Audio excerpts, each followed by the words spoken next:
Hace 8 días nos ocupamos de estudiar el atributo de la santidad de Dios, donde definimos la palabra santidad y dijimos que según la Escritura, tanto en el Antiguo Testamento como en el Nuevo Testamento, la palabra da la idea de ser apartado y consagrado de un uso común para un uso sagrado, para un uso especial.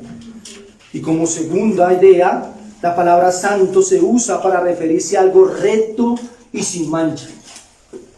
Dijimos que Dios es el único santo y que lo es en 2 aspectos. El primero es que Él es apartado de todo lo creado. Él es trascendente e inmenso.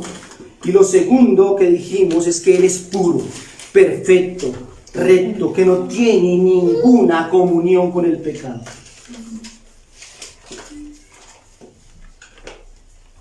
Vimos también que Dios ha evidenciado su santidad en la creación, en su ley y en Cristo, tanto en la vida de Cristo como en la muerte de Cristo. Ahora, mis hermanos, el Dios santo, ese Dios apartado, de manera voluntaria y libre, ha determinado tener relación, no con todo el mundo, sino con un pueblo escogido. Con este ha decidido hacer pacto y bendecirle por la eternidad. Entonces debemos decir que Dios evidencia su carácter santo, apartando a un pueblo para que viva sin pecado y dando a su Espíritu Santo para que lo purifique y limpie de toda maldad. En las Escrituras vemos claramente la razón del por qué Dios decidió escoger un pueblo por su buena voluntad y redimirlo de sus pecados. Efesios capítulo 5, versículo 25 al 27. Efesios capítulo 5, versículo 25 al 27. Versículo 25 dice: maridos, amad a vuestras mujeres, así como Cristo amó a la iglesia. ¿Y qué hizo? Se entregó a sí mismo por ella. Eso fue lo que hizo el Señor. ¿Pero para qué lo hizo?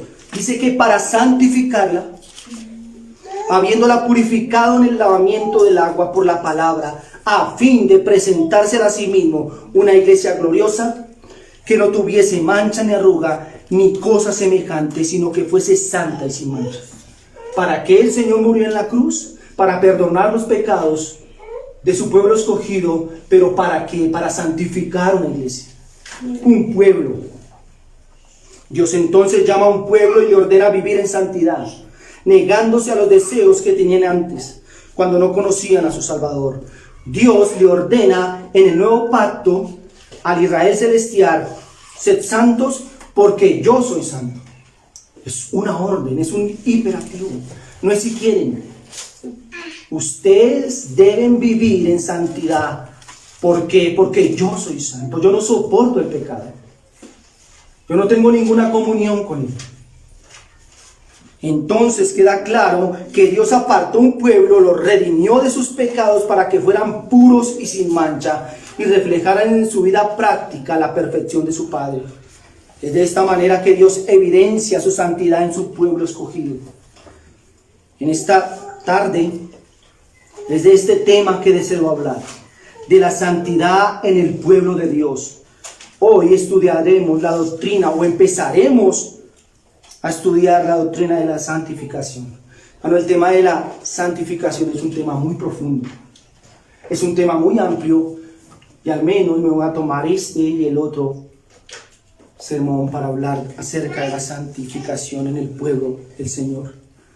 Este tema es de suma importancia, pues a menos de que seamos santos no podremos ser salvos. La Biblia dice: sin santidad nadie verá a Dios.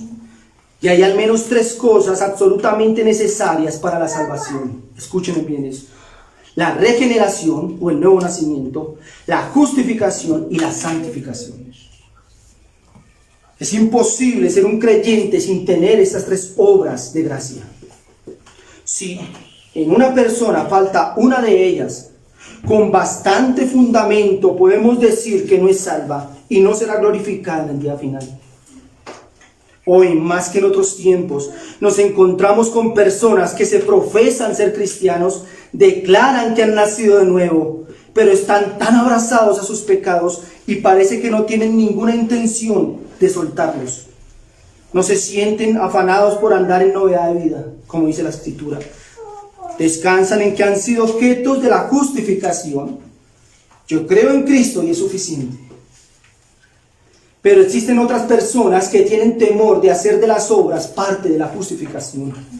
Entonces no caminan en piedad, a duras penas se cuidan de los pecados groseros, pero no crecen en obediencia y conformidad al carácter de Cristo.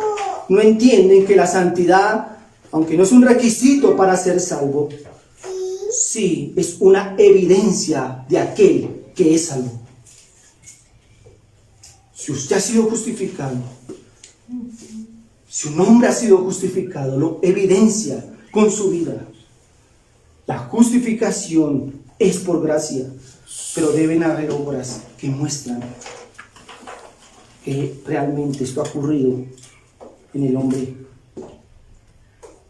Debido a estas confusiones, hoy este tema nos ayudará a comprender la vitalidad de la santificación y la salvación. ¿Cómo entonces desarrollaremos nuestro tema? Lo primero que veremos es una definición de lo que es la santificación. Una definición de lo que es la santificación. Lo segundo que veremos es que la santificación viene al creyente en 3 etapas distintas. Y como tercero, veremos que la santificación es una obra que necesariamente le sigue a la justificación. Necesariamente le sigue a la justificación. Vayamos a nuestro primer punto, la definición de la santificación.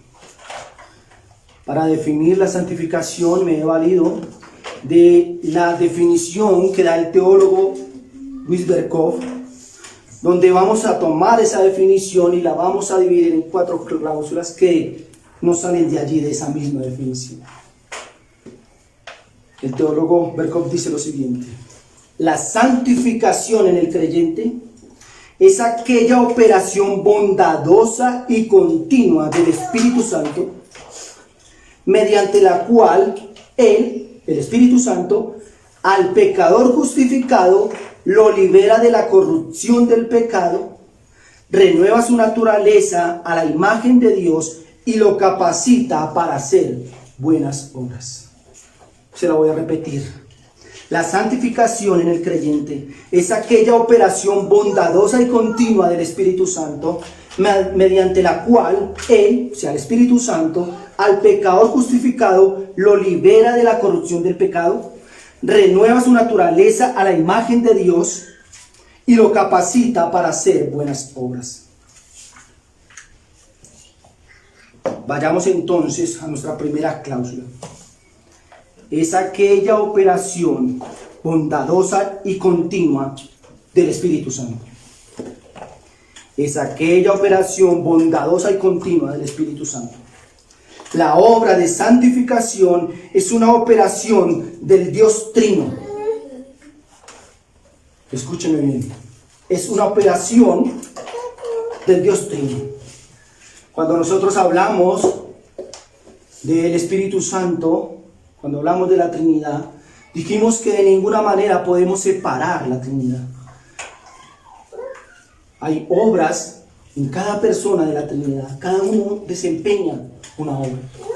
Pero no significa que mientras uno está haciendo la obra, los otros dos están de manos cruzadas esperando su turno para actuar. No, allí siempre va a estar la Trinidad, no la podemos separar. Pero se atribuye más particularmente al Espíritu Santo la obra de la santificación en la Escritura. No es una obra humana, es una obra divina. Así que cuando decimos bondadosa, hacemos énfasis en que esta es una obra de gracia que surge de la bondad infinita de Dios. Todo lo que Dios hace para los hombres surge de su bondad. Por su gracia somos justificados y por su gracia somos santificados. En la santificación Dios es el autor y no el hombre.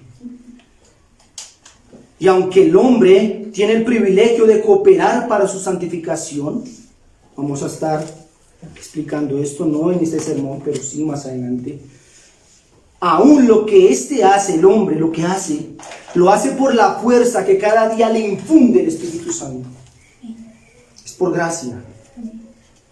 Romanos capítulo 15, versículo 16 nos dice: para ser ministro de Jesucristo a los gentiles, ministrando el evangelio de Dios, para que los gentiles les sean ofrenda agradable, santificada ¿por quién?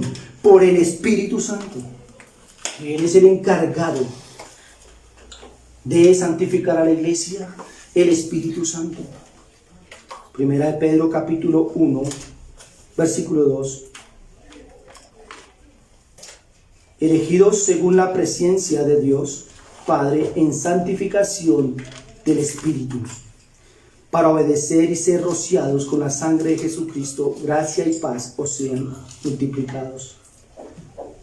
Además, en Primera de Corintios capítulo 3, versículo 16 nos dice, el apóstol Pablo les pregunta a los corintios y les dice: ¿no sabéis que sois templo de Dios y que el Espíritu de Dios mora en vosotros?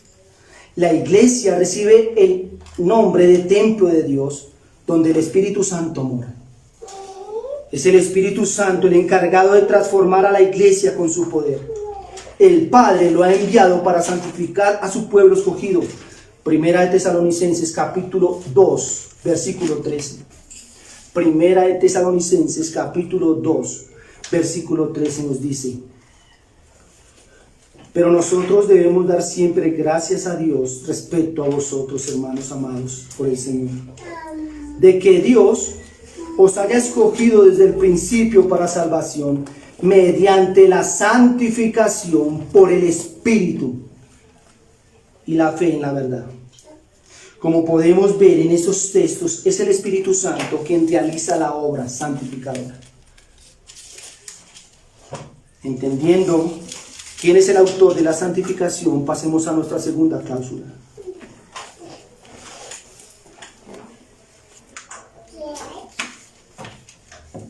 Al pecador justificado lo libera de la corrupción del pecado. Al pecador justificado lo libera de la corrupción del pecado. Aquí nos habla del objeto o el receptor de la santificación. ¿Quién es el receptor de la santificación? ¿Quién es el que recibe la santificación? Ahí dice que es el pecador justificado. No es cualquier hombre, no son todos los hombres, es el pecador justificado. Es donde el Señor comienza una obra, allí, en un hombre que ha creído, que se ha arrepentido, que ha sido justificado, allí Dios comienza una obra. Dios comienza a transformar su corazón. Primera a los Corintios capítulo 6, versículo 9 al 11.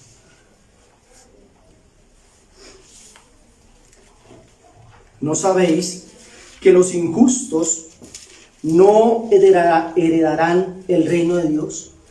No erréis, ni los fornicarios, ni los idólatras, ni los adúlteros, ni los afeminados, ni los que se echan con varones, ni los ladrones, ni los ávaros, ni los borrachos, ni los maldicientes, ni los estafadores heredarán el reino de Dios. Y mire lo que dice el versículo 11. Y esto eras algunos. Ustedes eran unos de ellos. Eran. Ahora ya no. Han sido justificados. Y que dice, mas ya habéis sido lavados, ya habéis sido santificados, ya habéis sido justificados en el nombre del Señor Jesús y por el Espíritu de nuestro Dios. El receptor de la santificación es el hombre pecador justificado. ¿Qué pasa en un hombre pecador que ha sido justificado? Lo libera de la corrupción del pecado. Lo libera de la corrupción del pecado. Y aunque más adelante voy a tocar este tema, y vamos a estar recordando algunos términos algunas definiciones de lo que ya hemos visto acerca de la justificación. Quiero explicar esto así. El hombre natural, tal y como viene al mundo, tiene dos problemas. Uno legal y otro moral. Hay dos problemas. Tenemos un problema legal, pero hay otro que es moral. Por una parte, tiene una sentencia encima. ¿Cuál es la sentencia que hay sobre el hombre que no ha creído en el Señor, o sobre todo hombre que nace sobre la faz de la tierra? ¿Cuál es la sentencia? Culpable. Culpable. Esa es la sentencia. Ese es el problema legal. Por otra parte, tiene un corazón corrupto que ama el mal y odia a Dios. En la justificación, el hombre es librado del primer problema. Dios lo declara justo. Escúcheme bien.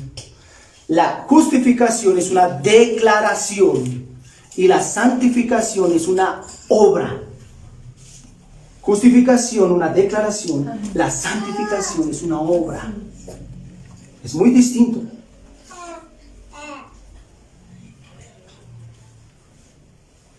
Así que en la justificación el hombre librado del primer problema, Dios lo declara justo, ya que él ha recibido vida, puede creer en Cristo y su justicia, la justicia de Cristo le es imputada, le es puesta en su cuenta y él es ahora justificado. Pero hay un pero aquí, el hombre debe solucionar su segundo problema. Su corazón es corrupto y es allí donde la santificación cobra sentido. Es allí. El Espíritu de Dios tiene esa tarea de hacer de ese corazón uno cada vez más santo, uno cada vez más limpio y capacitado para odiar el pecado y amar a Dios y sus cosas. Que hace la santificación en un hombre pecador justificado, lo libera de la corrupción del pecado. Lo libera. El hombre tiene un corazón, el hombre sin Cristo tiene un corazón malo. Cuando es justificado, se le da un nuevo corazón que odia el pecado, pero ama al Señor.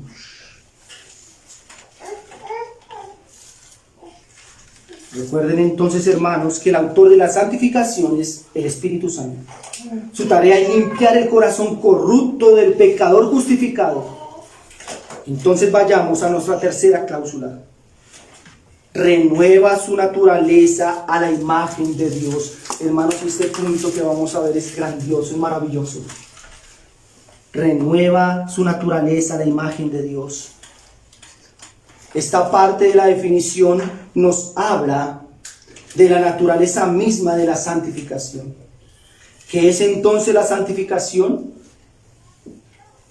Propiamente dicha, es la renovación de la imagen de Cristo en el hombre. El primer hombre que Dios formó, lo creó a su imagen y semejanza. Génesis 1:28 nos lo dice.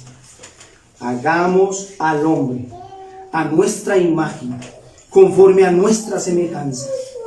Pero con la caída de Adán en pecado, la imagen de Dios se estropeó. Y escúchenme bien esto, niños, jóvenes, adultos. La imagen de Dios se estropeó. No se perdió, se estropeó.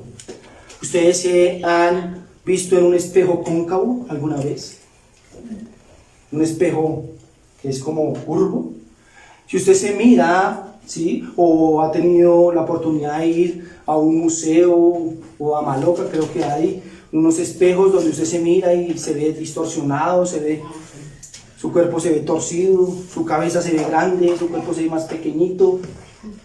Pero es usted, es su imagen, pero es una imagen que distorsionada de lo que es usted.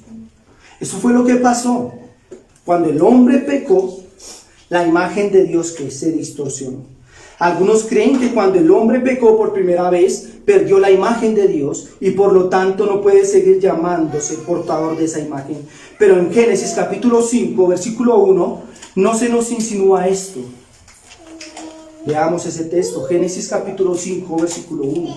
Dice, este es el libro de las generaciones de Adán. El día en que creó Dios al hombre, a semejanza de Dios lo hizo. Este texto está después del relato de la caída y aún se habla de que Adán conserva la imagen de Dios. Obviamente, no una imagen perfecta, sino mancillada y rota. Es por eso que de Adán para adelante, todos aquellos hombres que hayan nacido, han nacido a la imagen distorsionada de Dios. Todos los hombres nacen a la imagen de Adán, que es la imagen de Dios, pero distorsionada. Y ponga atención a lo que voy a decir. El hombre, Adán, el primer hombre, fue creado perfecto, fue creado santo, sin mancha. Por su caída, esa imagen se cayó, se distorsionó. La santificación no nos va a hacer volver a esa imagen de Adán, del primer Adán. Nuestro modelo es Cristo. La santificación hace al creyente a semejanza de Cristo, no del primer Adán. Eso es glorioso. Es a Cristo que nos vamos asemejando. Es a Él. Un comentarista puritano describió la santidad de los creyentes diciendo: Él identifica al Padre como la fuente de la santificación, al Hijo como el modelo o patrón y al Espíritu Santo como el sello. El Padre es la fuente de la santidad que nos santifica a través del Espíritu Santo. El Padre limpia nuestra inmundicia al enviar a Cristo para remover la culpa del pecado, justificación, y al Espíritu Santo para limpiar la mancha del pecado. Entonces, el Hijo es el modelo de nuestra santidad, pues estamos siendo formados a su imagen. Quiero que vaya a Filipenses capítulo 2, versículos 5 al 8.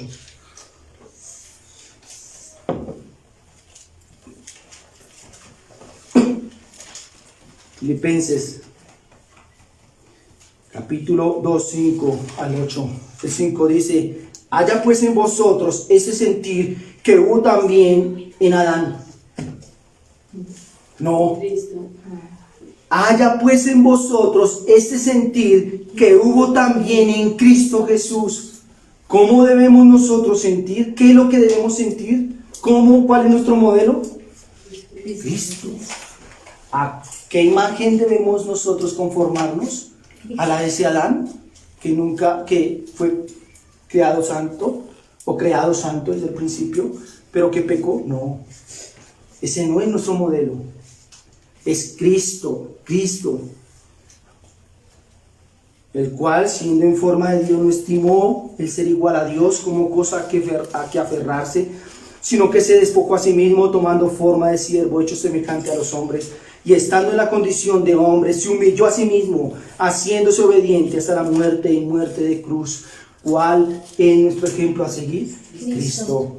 Efesios capítulo 4, versículo 13 dice: Efesios capítulo 4, versículo 13 dice: hasta que todos lleguemos a la unidad de la fe y del conocimiento pleno del Hijo de Dios, a la condición de un hombre maduro, a la medida de la estatura de la plenitud de Cristo. ¿A qué estatura debemos llegar nosotros? A la de Cristo. La santificación hace que los hombres creyentes sean asemejados a Cristo. Esto es maravilloso. Pasemos a nuestra última cláusula. Y lo capacita para hacer buenas obras. Creo que ya hemos sido enseñados acerca de lo que es las buenas obras. La santificación es una obra interna operada en el corazón del hombre. El hombre es separado de su amor natural al pecado y al mundo. Se le da un nuevo principio en su corazón que le capacita para el desarrollo de una vida piadosa. En la santificación dos cosas van pasando. En primer lugar, el creyente está muriendo para el pecado y el Espíritu Santo va ganando predominio en esta vida. Gálatas capítulo 5, versículo 24 al 25 nos dice. Gálatas 5, 24 y 25. Los que son de Cristo, ¿qué hacen? Han crucificado la carne con sus pasiones y deseos. ¿Qué hace el que está en Cristo? Muere al pecado. Crucifica los deseos, las pasiones. Si vivimos por el Espíritu, andamos también por el Espíritu. En el versículo 24 nos dice que los que son de Cristo han crucificado, han hecho morir sus pasiones y deseos. Y en el contexto de este pasaje, Pablo contrasta las obras de la carne con las obras del Espíritu. ¿Cuáles son las obras de la carne? Pecado. Deben hacer morir. Los que son de Cristo deben hacer morir estas cosas. Entonces el creyente va muriendo por una parte, pero viviendo por otra. El hombre creado según Dios se fortalece en la disposición de obrar santamente. La vieja estructura de pecado va destruyéndose gradualmente y una nueva naturaleza originada en Dios se alza en su lugar.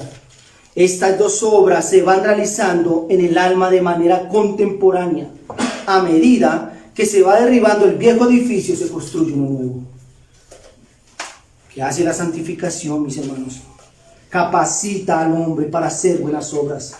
Lo hace odiar el pecado, pero lo hace vivir para Dios. Esto es glorioso. Hemos definido entonces lo que es la santificación en el creyente. Ahora permítame explicarle las 3 etapas de la santificación. La santificación viene al creyente en 3 etapas distintas. La santificación se puede entender como un proceso gradual. La santificación es un proceso que nunca alcanza perfección en esta vida, pero se espera y debe ser así, que este proceso debe crecer en el alma del creyente. La santificación, la primera etapa, se llama la santificación posicional o inicial.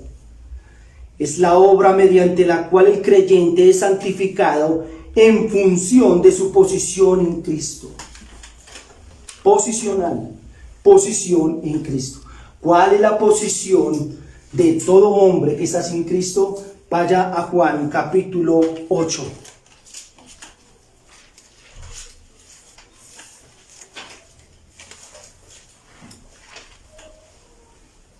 Juan capítulo 8, versículo 31.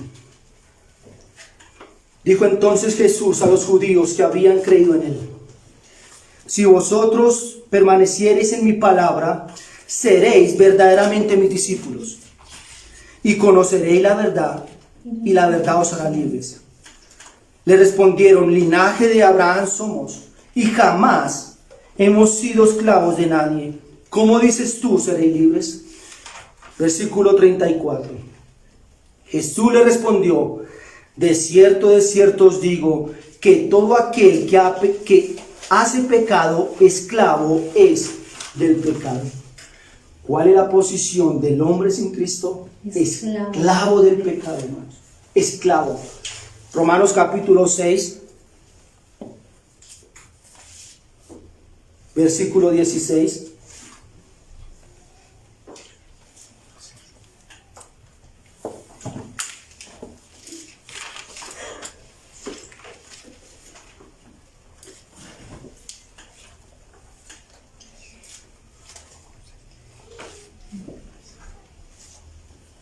Romanos capítulo 6, versículo 16 dice: ¿no sabéis que si os sometéis a alguien como esclavos para obedecerle, sois esclavos de aquel a quien obedecéis, sea del pecado para muerte o sea de la obediencia para justicia?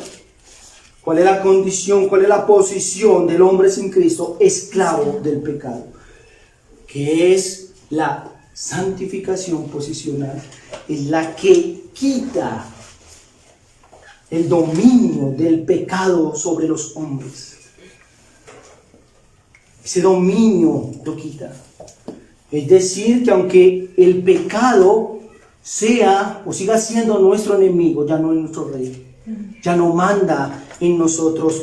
El mismo capítulo de Romanos, versículo 17 al 19 dice: pero gracias a Dios que aunque erais tiempo pasado, esclavos del pecado, habéis obedecido de corazón a aquella forma de doctrina a la cual fuisteis entregados y libertados del pecado, viniste a ser siervos de la justicia. Hablo como humano por vuestra humana debilidad, que así como para iniquidad presentáis vuestros miembros para servir a la inmundicia y a la iniquidad, así ahora para santificación presentad vuestros miembros para servir a la justicia. La santificación posicional quita de nosotros ese dominio del pecado. Ya no somos esclavos del pecado. Éramos esclavos, ya no lo somos. Por esta razón, mis hermanos, por la santidad posicional, es que el apóstol Pablo puede escribir la carta a los Corintios, y si usted la examina, si usted lee las cartas a los Corintios, usted va a encontrar una iglesia donde había mucho pecado, donde el apóstol tuvo que escribir para corregirlo. Pero si usted mira cómo los saluda, les dice a los santos que están en Corinto, a los santos. ¿Cómo es posible que este hombre le diga santos a aquellos que están en esos pecados? Por la santidad posicional. Ya no eran esclavos de eso. Los practicaban, los estaban en ellos, estaban pecando en ello, pero no eran esclavos. Esa es la santidad posicional. Ahora hablemos de nuestra segunda etapa, de la santificación y la santificación progresiva. Podemos decir que mientras el creyente es santificado, en cuanto se expone más a la palabra de Dios, ve ejemplos de piedad, el Espíritu de Dios comienza a reducir los deseos de la carne, los engaños del mundo, los deseos de los ojos, y son reemplazados por un amor que crece hacia el Señor, un amor hacia la obediencia y un anhelo sincero hacia la pureza. Nadie puede aseverar que en esta vida es totalmente santo. Conocí un hombre que se jactaba de haber dejado de pecar hacía mucho tiempo. Decía con arrogancia y soberbia: yo ya no peco. Esto es bíblicamente imposible. Tú y yo lo sabemos, ya que las Escrituras nos hablan de la santificación como algo que va y debe ir creciendo de manera gradual. Romanos capítulo 6, versículo 22. Mas ahora que habéis sido libertados del pecado, y hechos siervos de Dios, tenéis por vuestro fruto la santificación y como fin la vida eterna. Así que veamos la santificación progresiva en dos fases o en dos partes importantes. Por un lado, el creyente está llamado a mortificar el pecado o el viejo hombre. Quiere decir que la mancha de la corrupción del pecado se va removiendo de forma gradual. A medida que el hombre va haciendo morir el pecado en su alma, el espíritu gana predominio y control. Romanos capítulo 6, versículo 6 dice: sabiendo esto, que nuestro viejo hombre fue crucificado juntamente con él, para que el cuerpo del pecado sea destruido, a fin de que no sirvamos más al pecado. La santificación gradual, dice gradual, tiene que ir aumentando, en aumento. Pero por un lado, el creyente está muriendo al pecado, por un lado está muriendo al viejo hombre, lo está crucificando, pero por otro lado está creciendo en amor al Señor. Hay una santificación gradual. No es solamente dejar los pecados escandalosos, es amar al Señor, es vivir para el Señor. Gálatas 5:24, pero los que son de Cristo han crucificado la carne con sus pasiones y deseos. Así que hay que morir La segunda parte es positiva, consiste en que Dios fortalece la disposición santa del alma, se aumentan las obras santas y de este modo se engendra y promueve un nuevo curso de vida. La vieja estructura de pecado va destruyéndose por grados y una nueva estructura originada en Dios alcanza el lugar en el corazón del hombre. No sé si me he hecho entender. Lo que deseo decir es que en la santificación progresiva, dos procesos deben llevarse a cabo al tiempo en el creyente. Por un lado, el creyente va muriendo a sus antiguos deseos, a su antigua manera de pensar, a sus antiguas formas de actuar, y por otro lado, está vivificado o está siendo vivificado en Cristo para buenas obras. El creyente muere al pecado y renace para la vida en piedad. Dicho de otra manera, es despojarnos del viejo hombre que está viciado conforme a los deseos engañosos y vestirnos del nuevo hombre creado según Dios en la justicia y santidad de la verdad. Vamos muriendo al pecado, pero vamos creciendo para Dios. Amén. Esto es la santificación progresiva. Tú debes progresar en esto. Debes odiar el pecado, pero debes amar al Señor. Por eso nos juzgan y nos dicen, pero es que este solo habla del Señor. El Señor me está santificando. El Señor está santificando su iglesia. Yo odio el pecado, pero ahora amo al Señor.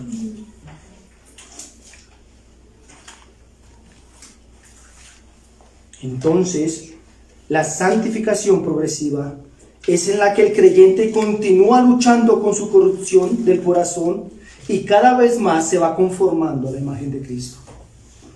Con esto en mente, pasemos a nuestra última etapa de la santificación, y la santificación final o perfecta. Santificación final o perfecta. Como todo proceso, la santidad tiene un comienzo, un desarrollo gradual y un final. Mientras vivimos en este mundo, estamos llamados a perfeccionar nuestra santidad. Pero aún así, seguimos siendo seres imperfectos. No obstante, llegará el momento donde el Señor se glorificará en nuestro ser, llevándonos a la santidad perfecta.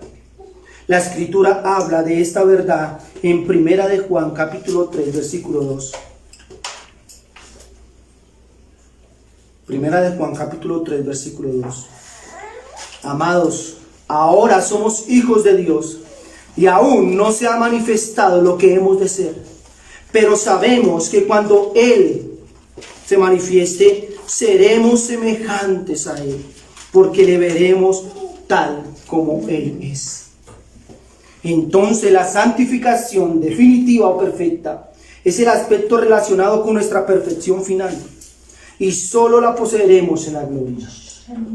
Cristo, por su gracia y poder transformador, nos habrá transformado de tal modo que seremos semejantes a Él, conformados a su imagen. Entonces, y solo entonces, nos presentará perfectos ante el Padre. Es así como presentará una iglesia sin mancha y sin arruga, como su esposa pura, perfecta y santa. Allí, en la glorificación, presentará una iglesia pura, sin mancha, sin pecado.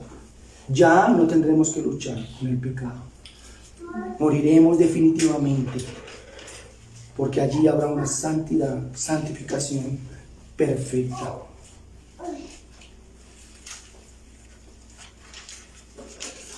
Entonces, es una realidad, hermanos, que el creyente debe buscar ser santo como su Dios lo es. No es suficiente con ser justificado, sino que se debe ser santificado en un proceso gradual. Y no estoy diciendo que la justificación o que la muerte de Cristo no fue suficiente, sino que debe ser santificado en un proceso gradual hasta que lleguemos algún día a ser conformados a la imagen de Cristo. Con esto en mente, permítame ir sobre mi último punto del bosquejo general, y es la santificación como una obra que necesariamente le sigue a la justificación.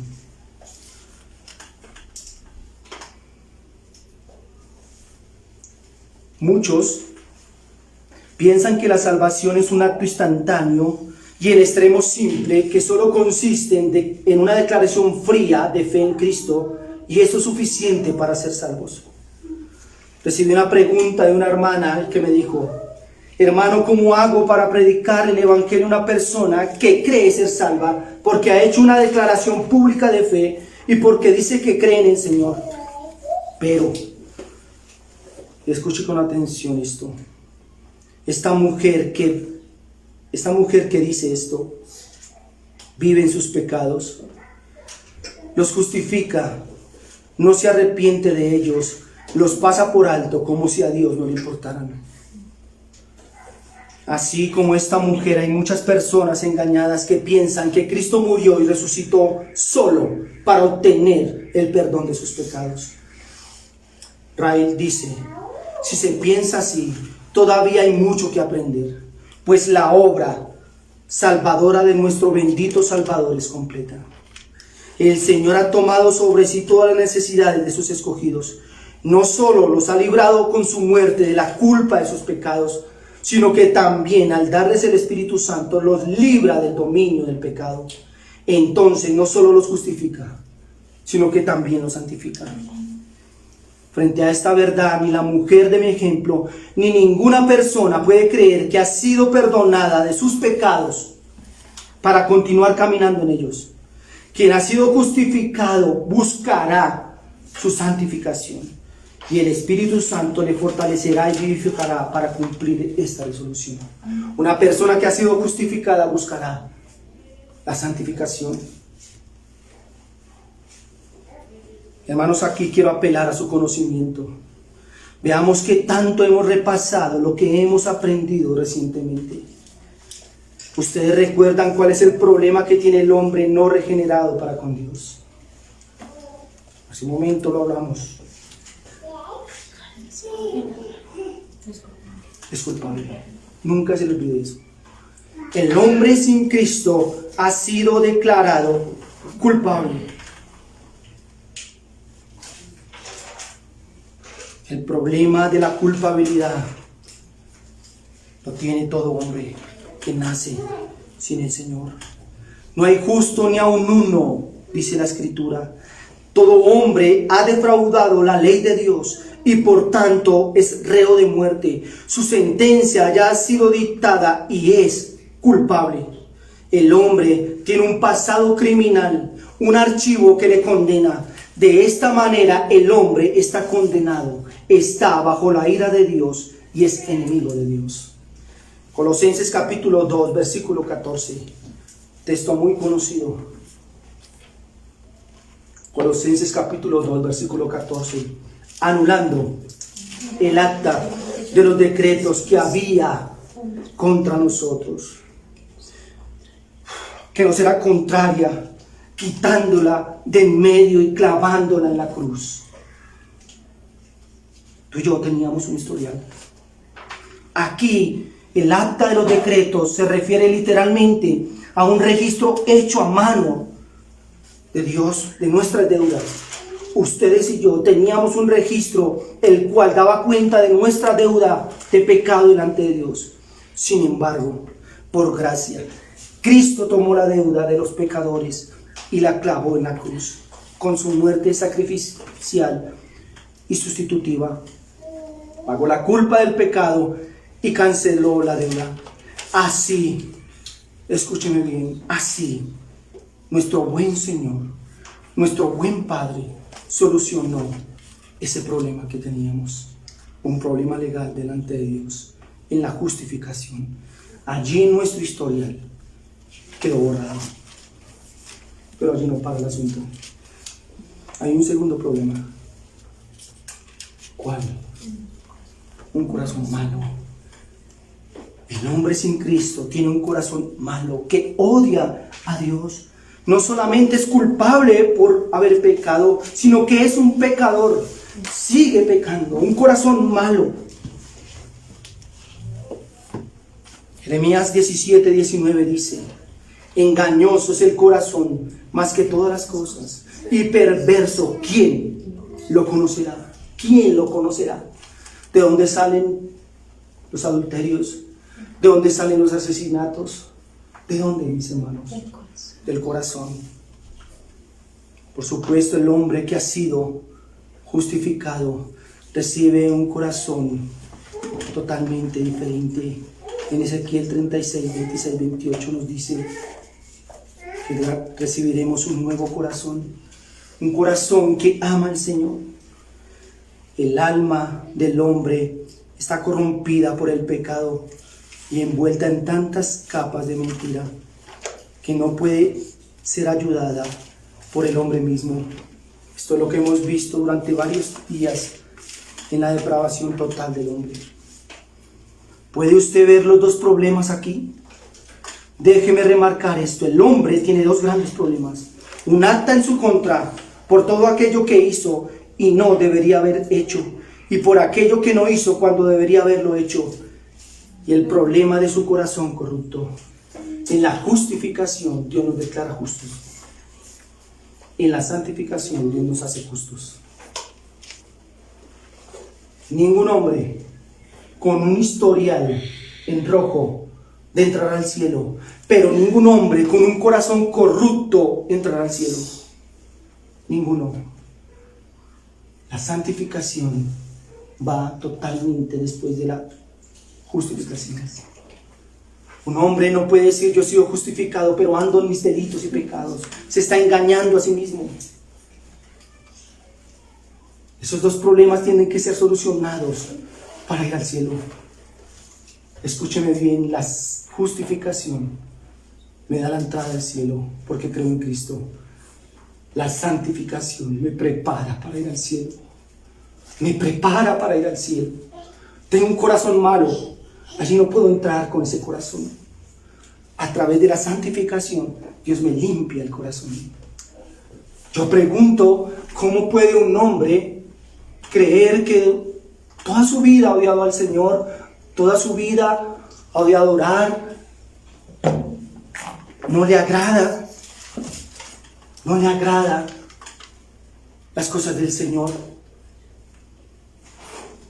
odia la palabra del Señor, no quiere estar con el pueblo del Señor? ¿Cómo quedará estar en el cielo si tiene un corazón malo, corrupto, que odia al Señor? Por eso, mis hermanos, la santificación es importante y vital para la salvación. Sin santidad nadie verá al Señor. Si su problema legal fuera borrado, aún le queda aquí un problema moral. Necesitamos limpiar, necesitamos solucionar ese asunto. Es a través de la santificación, gloria a Dios por eso, que podremos entrar al cielo. No hay otra manera. No hay otra manera. Sin justificación no se entra, pero sin santificación tampoco. Que Dios nos ayude, mis hermanos. Que el Señor nos ayude y que realmente el Señor esté santificando a su iglesia.